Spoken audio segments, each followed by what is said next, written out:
before scene you say it again, and it gets a. But that's not a directing note. That's a performance note. You should have just come to me directly and go, why don't you try this time? I don't. No.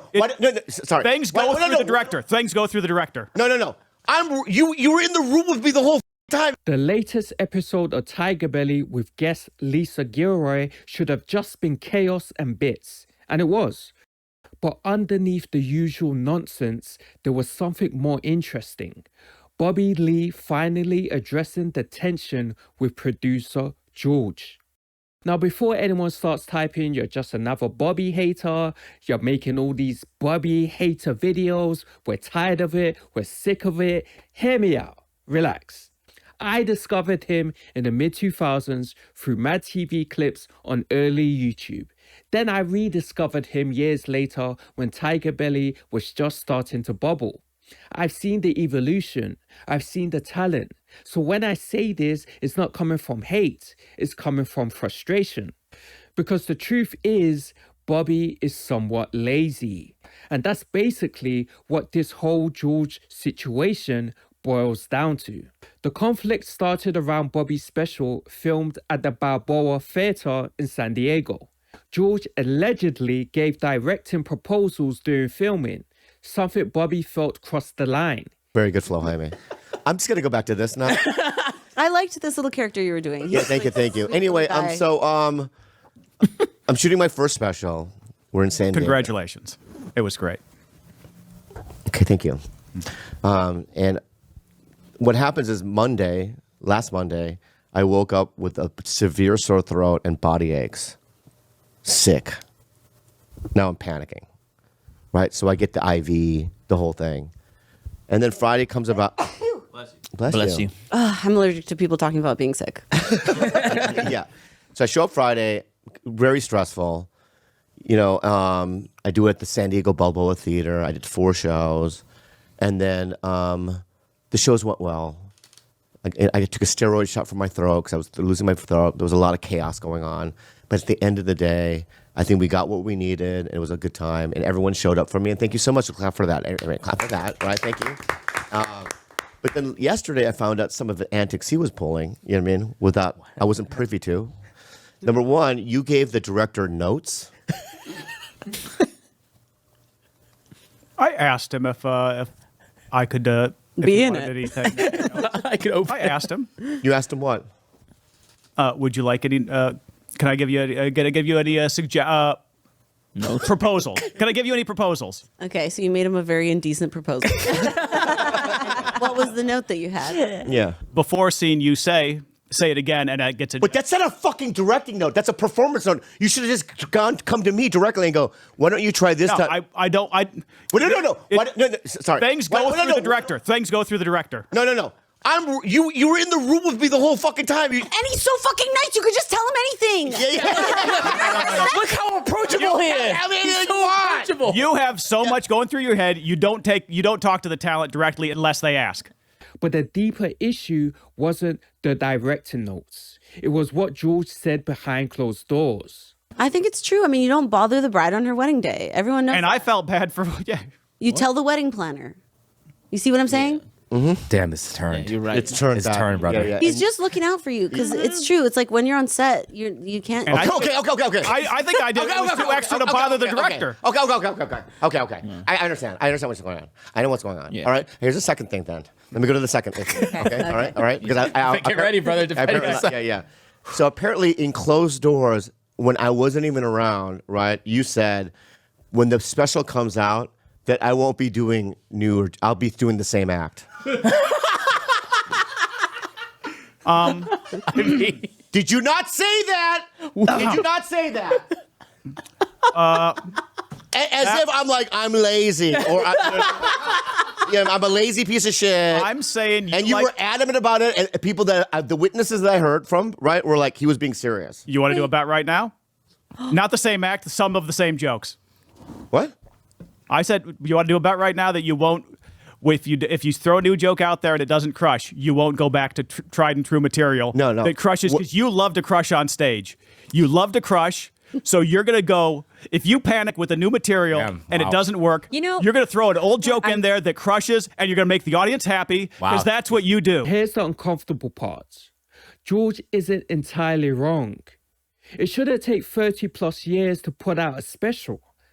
I mean, you're making serious money through Tiger Belly, Bad Friends, brand deals, endorsements, movies, TV shows. You've got access, you've got audience, you've got leverage. And yet for years, the main output has been podcasts. Podcasts are great, but they're not legacy. Look at Kevin Hart.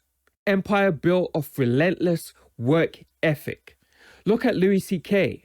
After a full cancellation arc, he's self-releasing specials and even publishing books. Look at Bobby's own Mad TV alumni, Jordan Peele, who pivoted and redefined modern horror with Get Out. What separates them from Bobby? It's not talent. Bobby has raw comedic instinct that most comics would kill for. It's ambition.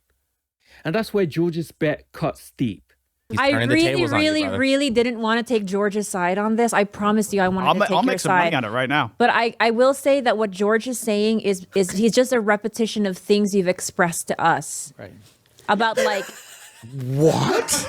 how you're like Yeah, on a Lisa. Saturday night. I'm sorry, Lisa. On a Saturday night, you feel the pressure to crush. So you usually No, stop. okay. But I'm just saying, George. Stop. I hear what you're saying. I don't want Can we to stop? pile on. And you were piling on. What are you talking about? He loves you so You had the much. pylon machine. It was going like a leaf blower. What? So I don't know. I don't know. I just made that up. There's no leaf blower pylon. Yeah. George basically said if a new joke doesn't work, Bobby will panic and go back to the classics because he loves to win the room. He loves that feeling and he won't sacrifice it for growth. Bobby denies this. He says doing old material brings him shame. He says he wants to grow. He's even forcing himself to perform in the belly room at the Comedy Store instead of the main room, specifically to avoid leaning on older bits. I think you're wrong. And if you want to bet money on it, I'm willing to bet money now. Ooh. Go ahead, Alex. I was in the room. All right, tell him. Go to the mic. All right, so George, when it first came up, George did. Who else was in the room first? Gene Hong. EJ. EJ. Yeah, I was not there. I was wrong. I don't know who else was. Oh, Ramsey, I think, was in there. Okay. Too. Okay. All right, so when George first said it, we all disagreed with George. Yeah. Because the way he first said it. And he said it in a negative tone, correct? No. Well, in he a had negative. his little.